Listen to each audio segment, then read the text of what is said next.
मेरे साथ इस वक्त संजय निरुपम मौजूद हैं, जो कि चिंतन शिविर में शिरडी में हिस्सा लेने के लिए पहुंचे हैं। निरुपम साहब, एक और आपका चिंतन हो रहा है और दूसरे तरफ जो है कांग्रेस अध्यक्षा को चिंतन में डाल दिया ईडी का नोटिस भेजकर सरकार ने। समझ लीजिए कि शिरडी में जो चिंतन हो रहा है, उस चिंतन का कितना बड़ा असर दिल्ली की सरकार पे पड़ा, ये आप समझिए। और इसलिए मेरा ऐसा मानना है कि आज जो नोटिस आदरणीय सोनिया गांधी जी के खिलाफ और राहुल जी के खिलाफ आया है, वो नोटिस महज कांग्रेस के कार्यकर्ताओं को डराने के लिए, नेताओं को डराने के लिए, इससे कोई फर्क नहीं पड़ता। जो केस है, जहाँ तक मुझे मालूम है, वो कोर्ट में है। काफ़ी हद तक वो केस क्लोज होने की स्थिति में ख़त्म हो गया। उसमें कुछ कंटेंट नहीं है, कुछ तथ्य नहीं है। फिर भी भारतीय जनता पार्टी एक आदत के अनुसार अपोजिशन के नेताओं को परेशान करने के लिए, हैरान करने के लिए ईडी, कभी सीबीआई, कभी इनकम टैक्स जैसी जांच एजेंसियों का इस्तेमाल करती है और हमको हैरास करती है, हमको हैरान करती है। हम इनके हैरासमेंट में, इसके परेशान करने में नहीं आने वाले हैं। कांग्रेस पार्टी पहले भी लड़ी है, आगे भी लड़ेगी। कांग्रेस पार्टी के नेताओं ने कभी बम के धमाकों से नहीं डरे हैं, कभी AK-57 की गोलियां खाने वाले लोग हैं साहब। ह्यूमन बम बन करके बाहर पहना दिया, हमारे नेता को उड़ा दिया। तब जब उन सब चीज़ों से कांग्रेस नहीं डरी है, तो ईडी के नोटिस से डर जाएगी।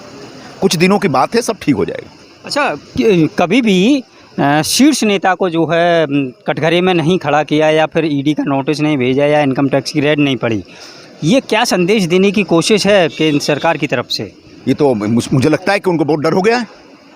उनको लग गया कि भाई जो राहुल जी को बोलते कि राहुल जी के रहते हमको कोई तकलीफ नहीं है, उस राहुल जी को नोटिस दे रहे, इसका मतलब घबराए हुए। सोनिया जी ने जिस तरीके से आह्वान किया है कि भारत जोड़ो अभियान शुरू होगा पूरे देश में, अब पूरे देश में गांधी जयंती के बाद से, गांधी जयंती के दिन से एक पूरे राष्ट्रीय स्तर पर एक जन जागरण अभियान शुरू करेंगे। और कैसे ये भारतीय जनता पार्टी पूरे देश को बर्बाद कर रही है, देश की अर्थव्यवस्था को तबाह कर रही है, सामाजिक समरसता को तबाह कर रही है, इसके खिलाफ लोगों में जागरूकता पैदा करने का अभियान शुरू हो रहा है। उस अभियान से शायद ये सरकार डर गई है और इस प्रकार की नोटिस भेज रही है।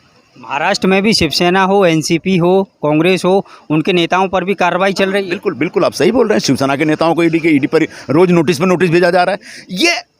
या एनसीपी के लोगों को भी नोटिस भेजी। ये सब जानबूझ के जहां जहां अपोजिशन की सरकारें हैं, उन सरकारों को हिला के रखा जाए, परेशान किया जाए, सरकार चलाने वाले नेताओं को हैरान किया जाए। इस प्रकार का एक षड्यंत्र है। ये एक बहुत साफ दिख रहा है जनता के सामने, वो बेनकाब हो चुके हैं। एक आखिरी सवाल, महाराष्ट्र कांग्रेस में इस्तीफों का दौर शुरू हुआ है। जिस तरह से उदयपुर में जो है आप भी गए थे वहाँ पर, जिस तरह से वहाँ पर ऐलान किया गया था कि एक व्यक्ति और एक पोस्ट, क्या महाराष्ट्र की राजनीति के लिए वो, या कांग्रेस की राजनीति के लिए आप कितना सही मान रहे हैं इसको? ये कांग्रेस पार्टी का राष्ट्रीय स्तर पर लिया हुआ फैसला है और ये फैसला सब पे लागू होता है।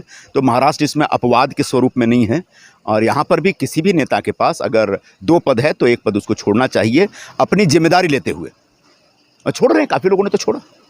कुछ लोग असंतुष्ट भी हैं, क्योंकि नगमा का भी बयान आया कि भाई बाहर के लोगों को इंपोर्ट करके आप महाराष्ट्र में लेके आ रहे हो। ऐसा नहीं होता। एक बार देखिए, राज्यसभा की सीट के लिए कांग्रेस अध्यक्षा फैसला करती है और वो किसी की सलाह नहीं लेती, किसी के रिकमेंडेशन नहीं सुनती है। तो एक बार हाईकमान ने जो फैसला कर दिया उसको स्वीकार करना चाहिए। अच्छा, आपने भी मांग की थी क्या राज्यसभा सीट के लिए? मैं आपको क्यों बताऊं?